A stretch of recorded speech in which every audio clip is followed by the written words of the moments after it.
A Igreja Boas Novas em Guarabira convida você a se tornar um patrocinador desse canal e da obra missionária em Guarabira, com a sua melhor oferta, para que possamos fazer mais e melhor. Por ser um ministério independente, sua participação é muito importante para a expansão do Evangelho do nosso Senhor Jesus Cristo. Plante a sua semente de fé através do número da conta ou da chave Pix. Nós pegamos o nome dessa pessoa e colocamos no caderno de oração. Vamos para a mensagem de hoje. From our archives, the Billy Graham Classics. Esta noite quero que abram comigo em 2 Timóteo, capítulo 3. A passagem fala dos últimos dias. Esta expressão se encontra por toda a Bíblia, especialmente no Novo Testamento e de modo particular nos ensinos de Jesus.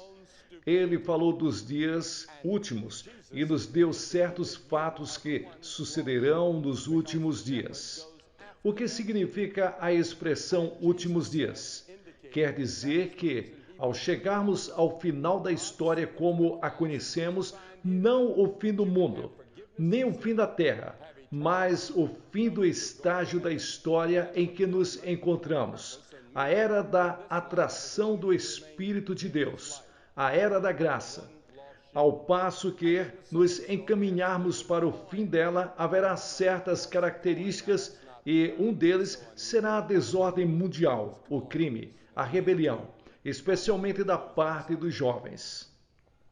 Muitas pessoas têm ficado perturbadas com o que tem acontecido nas últimas semanas nos campos das universidades nos Estados Unidos. E isso não se limita aos Estados Unidos.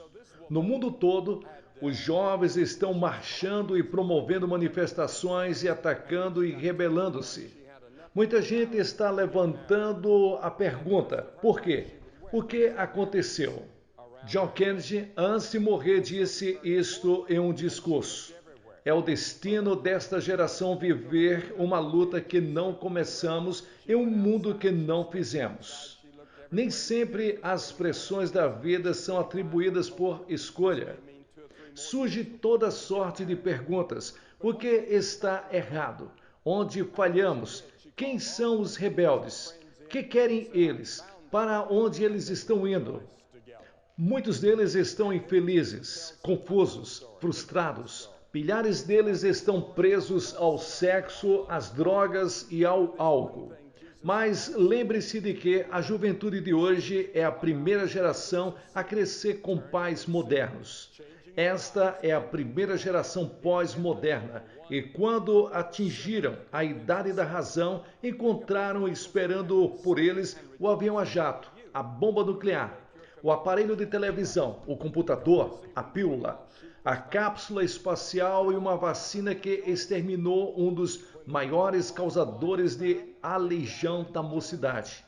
Encontraram o LSD e a maconha na esquina de sua casa.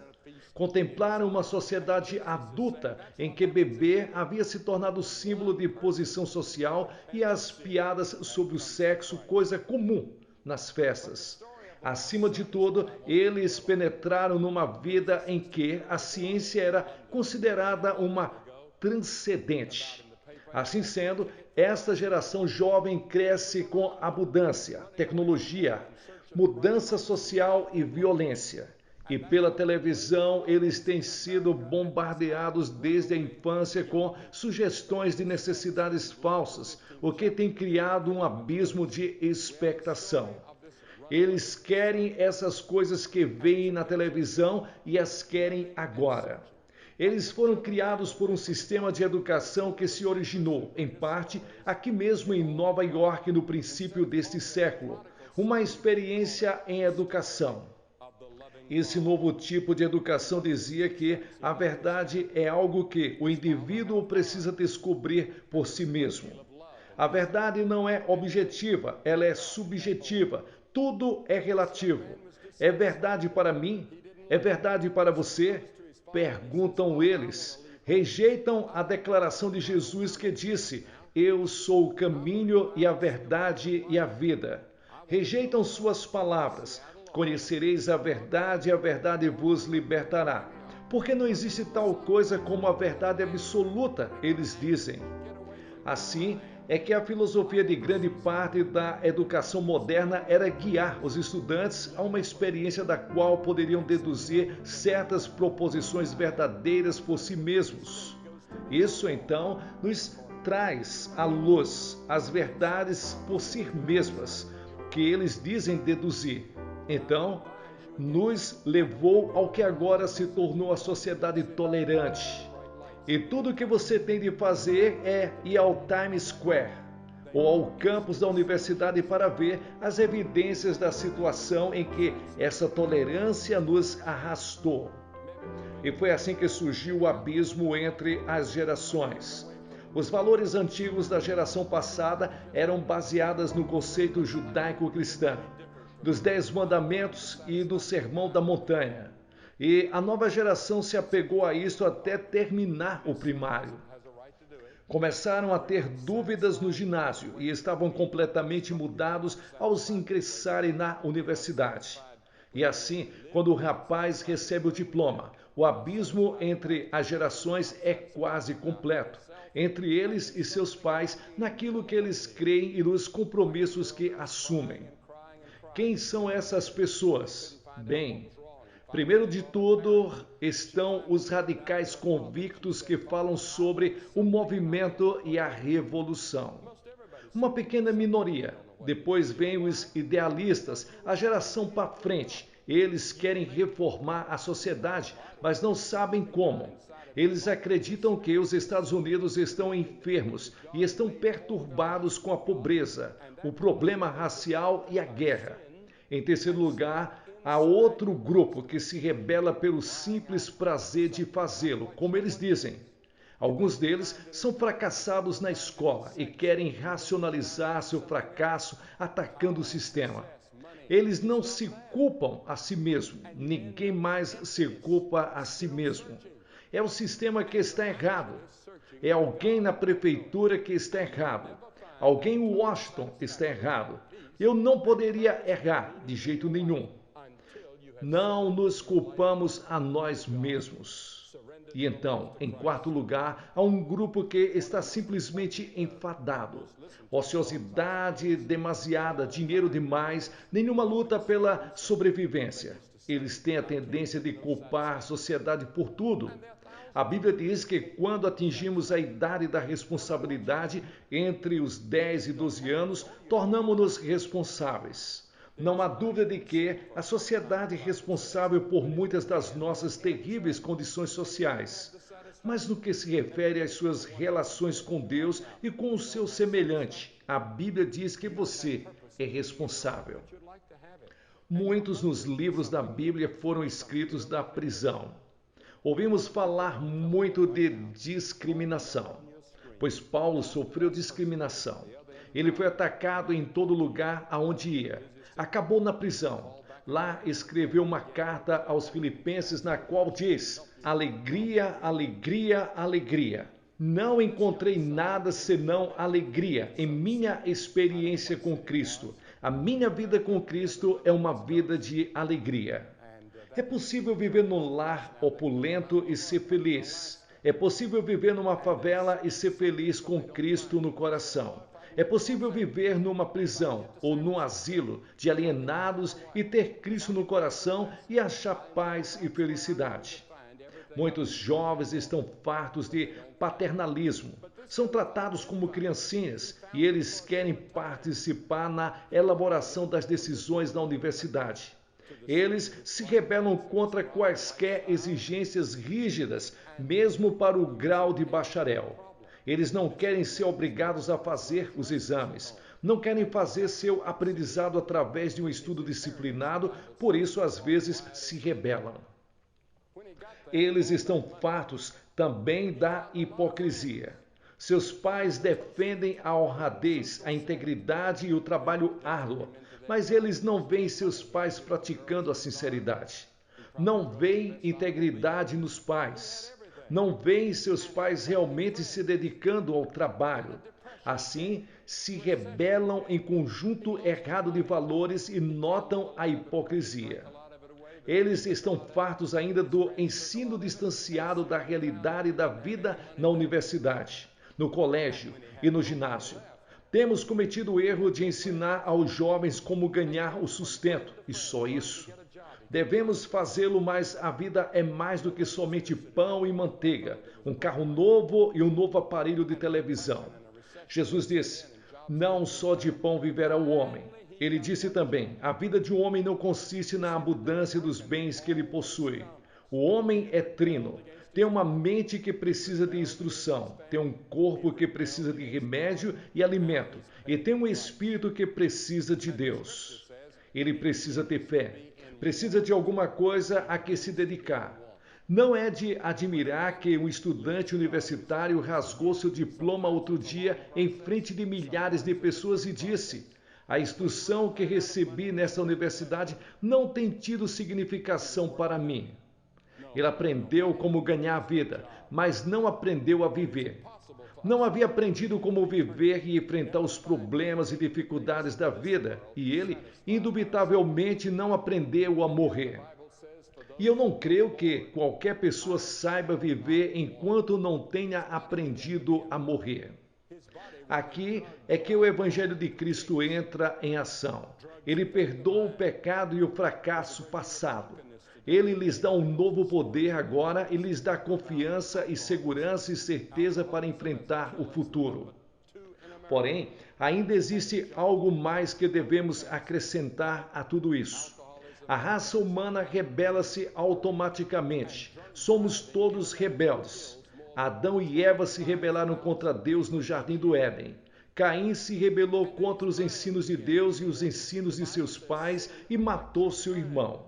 A Torre de Babel, da qual lemos na Bíblia, nada mais foi que uma rebelião. Ló se rebelou contra Abraão. Esaú rebelou-se contra Deus. Ele vendeu seu direito de primogenitura por um prato de lentilhas. Só no livro de Juízes o povo de Israel se rebelou 7 vezes. E então, debaixo do peso do juízo de Deus, clamou por um libertador. Saul se rebelou contra Davi. Em Josué capítulo 1, versículos 12, lemos: todo homem que se rebelar contra as tuas ordens e não obedecer às tuas palavras em tudo quanto lhes ordenares, será morto. Jó disse: os perversos são inimigos da luz, não conhecem os seus caminhos, nem permanecem nas suas veredas. Isaías, o grande profeta de Deus, estava falando do juízo de Deus e disse isso no capítulo 1 de Isaías: criei filhos e os engrandeci, mas eles estão revoltados contra mim. Podem ver então porque toda a Bíblia mostra o homem se rebelando contra Deus. Ele é retratado em rebelião contra Deus. Somos rebeldes por natureza e na primeira oportunidade atacamos o que esteja ao nosso redor, como uma cobra, porque estamos rebelados.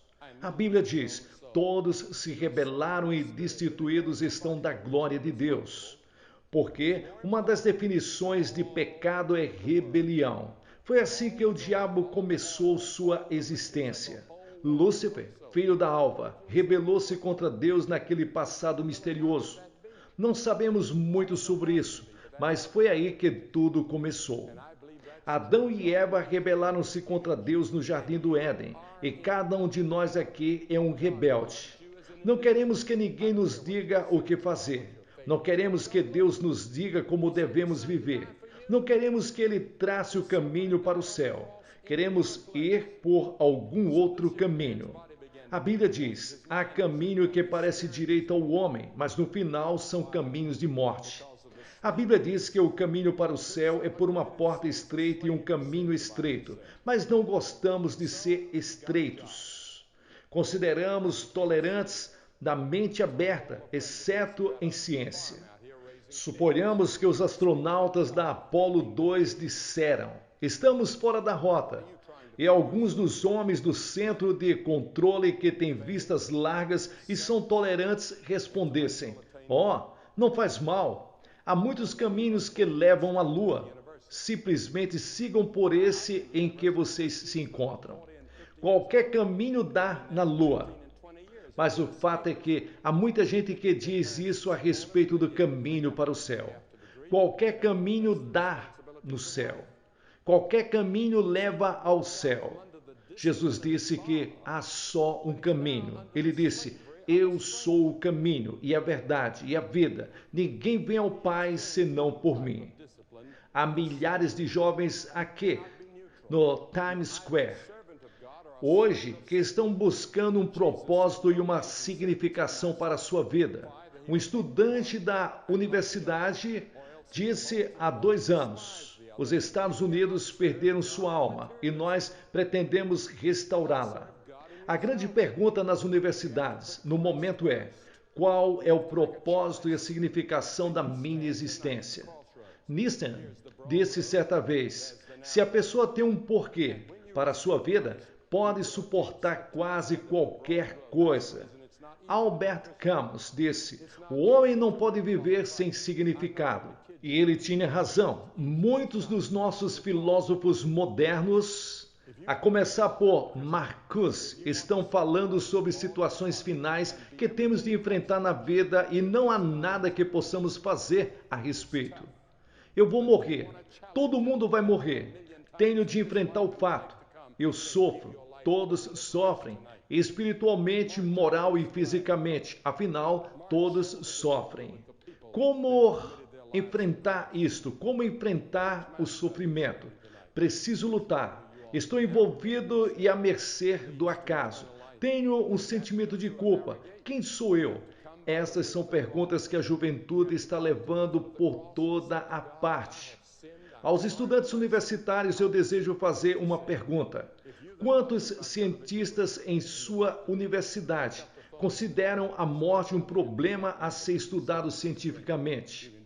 Quantas universidades incluem entre as matérias a morte, o sofrimento, o destino, o pecado e a existência futura? A educação moderna tem a tendência de evitar e suprimir todas essas perguntas sérias que os estudantes estão fazendo. Mas a Bíblia fala sobre estas perguntas.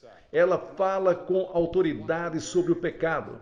Fala com autoridade sobre a vida futura. Fala com autoridade sobre a sua origem. Porque você está aqui e para onde você vai. Existe um problema de Deus. Tolstói disse certa feita que cada um de nós tem um vazio com a forma de Deus. Sim, Deus existe. Não lá longe, mas aqui. Deus está em toda parte, por todo o universo. Ele é uma pessoa, ele é um espírito. Ele não tem corpo como você e eu. Ele é espírito. Ele pode estar em Marte ao mesmo tempo que está na Terra. Se ele estiver num corpo como nós, só poderia estar em um lugar cada vez. Mas Deus não está preso a um corpo. Deus é de eternidade a eternidade. Eu estava conversando com Walter Cronkite semana passada e começamos a falar do espaço. Você sabia que muitos cientistas acreditam que, ao final deste século, se a raça humana durar até lá, seremos capazes de vencer a barreira da luz exatamente como vencemos a barreira do som? Em outras palavras, o homem será capaz de viajar à velocidade da luz. E quando o homem viajar à velocidade da luz e alcançarmos a estrela mais próxima, pense só um minuto nisto. Existem bilhões e bilhões e bilhões de estrelas, mas se alcançarmos a mais próxima, sabe quanto tempo levarão os astronautas para chegar até lá à velocidade da luz? 5 anos para ir, 5 anos para voltar, viajando à velocidade da luz. Agora, eis uma coisa interessante. Quando eles entrarem na cápsula espacial e deixarem o cabo Kennedy, ao regressarem você estará 10 anos mais velho. Eu estarei 10 anos mais velho, mas esses astronautas só estarão 10 dias mais velhos. Por quê? Porque, quando se ultrapassa a barreira da luz, alcança-se o ponto em que o tempo quase cessa de existir. Não existe tempo no espaço. nem ontem, nem amanhã. E só agora a ciência descobriu aquilo que a Bíblia sempre ensinou. Deus existe de eternidade a eternidade. Para Deus não há futuro nem passado. Tudo está eterno, no tempo presente, no tempo eterno de Deus. Para o Senhor, a Bíblia diz, um dia é como 1000 anos e 1000 anos como um dia. Ah, sim, Deus existe. Você crê nisto? O primeiro passo é crer nele. E então, o segundo problema é o problema do homem. Um dos nossos famosos escritores disse que nada tinha significado na vida. Eugene O'Neill disse certa vez: o único significado da vida é a morte. E sabem de uma coisa? Verifico por toda parte que os estudantes se sentem como se fossem cartões IBM. São simplesmente números. Este é um dos problemas do sistema educacional moderno. Não existe interação, nem relacionamento entre alunos e professores. Eles se tornaram simplesmente números. E muitos estudantes vivem no estado de nihilismo espiritual. O nihilismo não crê em nada.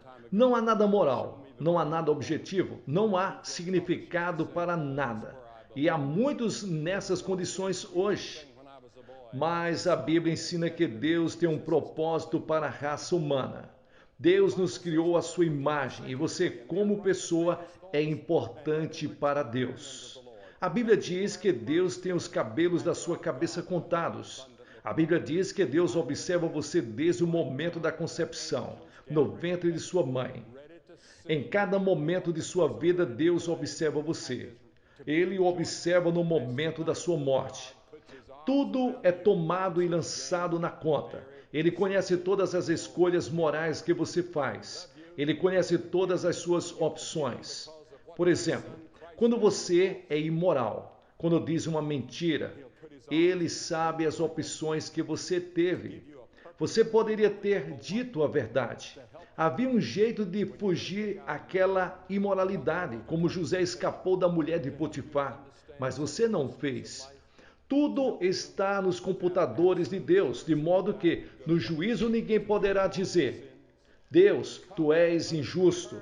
Ele conhece os fatores que encontraram em sua vida, os caminhos para que você fizesse o que fez, e tudo será devidamente considerado e pesado. E você nunca poderá dizer: Deus, não fostes justo. Existe também o problema da maldade humana, o que causa a cobiça e a paixão e o preconceito e a guerra. Estamos nos debatendo com o problema racial nos Estados Unidos. Estamos às voltas com os problemas do crime. Estamos com os problemas da guerra. Todos os problemas da pobreza. De onde veio tudo isso? Em 2 Tessalonicenses se diz: com efeito, o mistério da iniquidade já opera. Há um mistério em relação à maldade humana. Há um espírito do mal operando no nosso mundo e não se esqueça disto nunca. Existe Deus, mas existe também o espírito do mal, o diabo. Você pode chamá-lo pelo nome que quiser. Há um poder maléfico nesse mundo e você não pode explicar todo o mal existente em nosso mundo hoje, a não ser que admita uma força sobrenatural que o sustenta, chamado diabo, ao qual Jesus se refere frequentemente. Sim, a Bíblia diz que a maldade se origina em nosso coração. Jesus afirma: porque do coração procedem maus desígnios, homicídios, adultérios, prostituição, furtos, falsos testemunhos, blasfêmias. John Lennon, um dos Beatles, disse algo muito interessante no Canadá outro dia. Foi o seguinte: se pecar significa errar o alvo, então eu sou um pecador. John Lennon tem razão. Ele é pecador, eu também sou. Você também é, porque o pecado é deixar de alcançar o padrão e as exigências de Deus para a nossa vida. Não alcançamos o alvo, precisamos de reconciliação, precisamos de perdão, e foi para isso que Cristo veio e morreu na cruz. E vem agora o problema da culpa com que muitos jovens lutam. A revista Times citou o testemunho de uma jovem da Universidade de Handfree, que dizia: "Eu sempre me sinto culpada. De onde vem isto? Afinal de contas, existe uma lei moral universal?" A psicologia reconhece o lugar de destaque na culpa. Deus diz: "Escrevi minha lei em teu coração." Um dos maiores psicólogos deste país declarou há algum tempo que 95% do desequilíbrio mental nos Estados Unidos eram causados pelo fato de a vítima, num ponto crucial de sua vida, haver recusado o perdão do pecado. Todos querem ser perdoados. Todos sabemos que temos pecado. Sabemos que falhamos, mas você sabe que está perdoado? Foi por isso que Cristo veio. Por isso ele morreu na cruz. Goethe, o grande filósofo alemão, disse certa vez: "Se eu fosse Deus, este mundo de pecado e sofrimento despedaçaria meu coração." Pois foi isto que aconteceu. O coração de Deus ficou despedaçado. Esta é a razão por que Cristo morreu na cruz. Este é o motivo por que ele derramou seu sangue, porque Deus tomou os meus pecados e os seus e os colocou sobre Cristo. Aquele que não conheceu pecado, ele, Deus, o fez pecado por nós. Você pode ser perdoado. Seus pecados podem ser apagados. Você enfrenta, entre outros, o problema do sofrimento e pode dizer como o apóstolo: "Porque a nossa leve e momentânea tribulação produz para nós eterno peso de glória, acima de toda comparação." Você pode enfrentar o problema da morte. A Bíblia diz que há tempo de nascer e tempo de morrer. Paulo disse: "Combati o bom combate, estou pronto a ser oferecido em sacrifício. Morrer é ganho." William Stick diz: "Todo medo que temos é uma última análise do medo da morte." A Bíblia diz que Deus não criou o homem para morrer. As Escrituras dizem que Cristo não só destruiu a morte, como trouxe a vida e a imortalidade mediante o Evangelho. A fé cristã é fé na ressurreição. O medo da morte é afastado quando você entrega a vida a Jesus Cristo. Sem dúvida que há uma certa apreensão.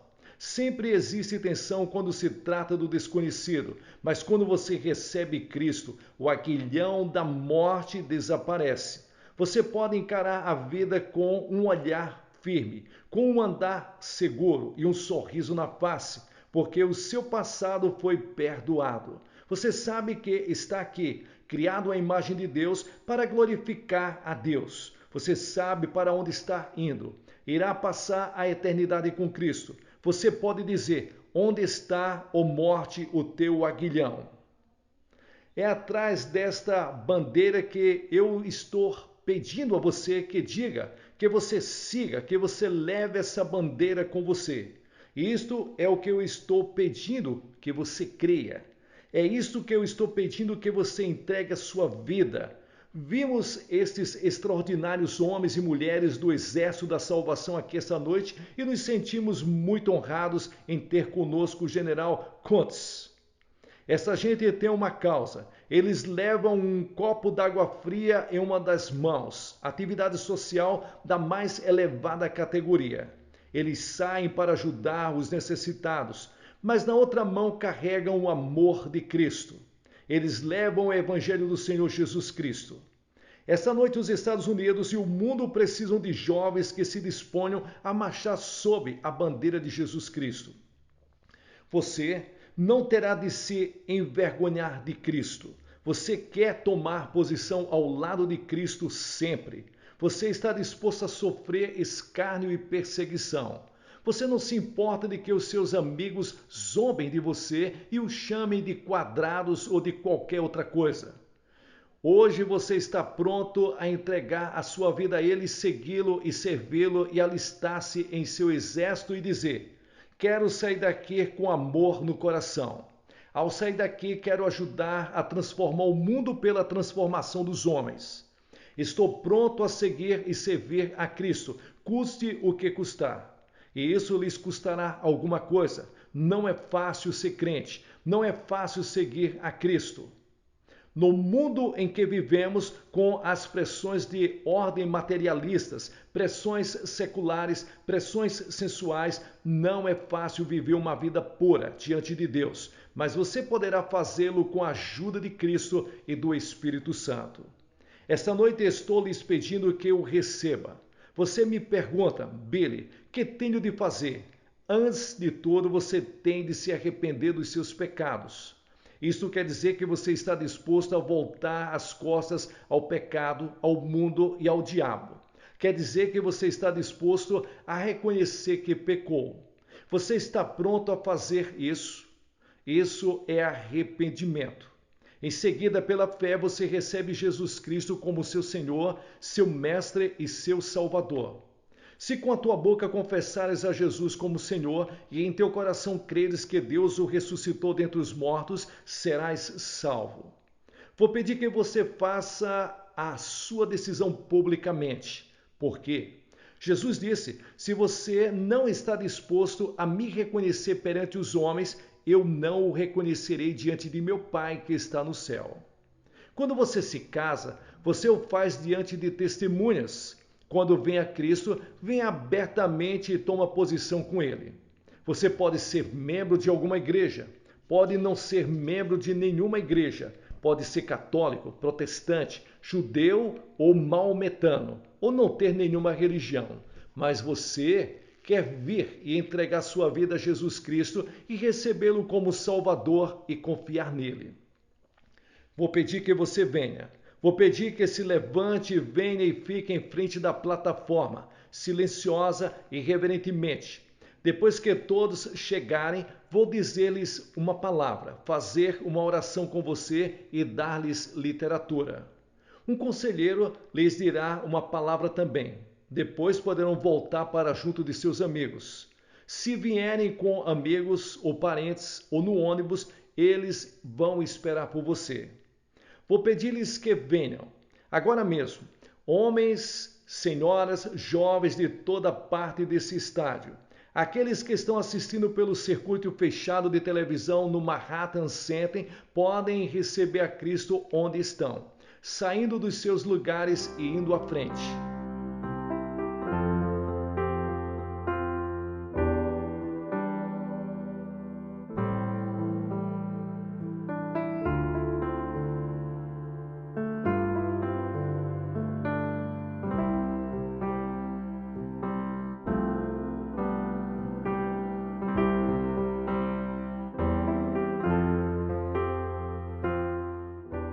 Pessoal, aqui é o pastor Gilson Soares, da Igreja Boas Novas, em Guarabira, na Paraíba, fazendo aqui as locuções das mensagens do reverendo Billy Graham.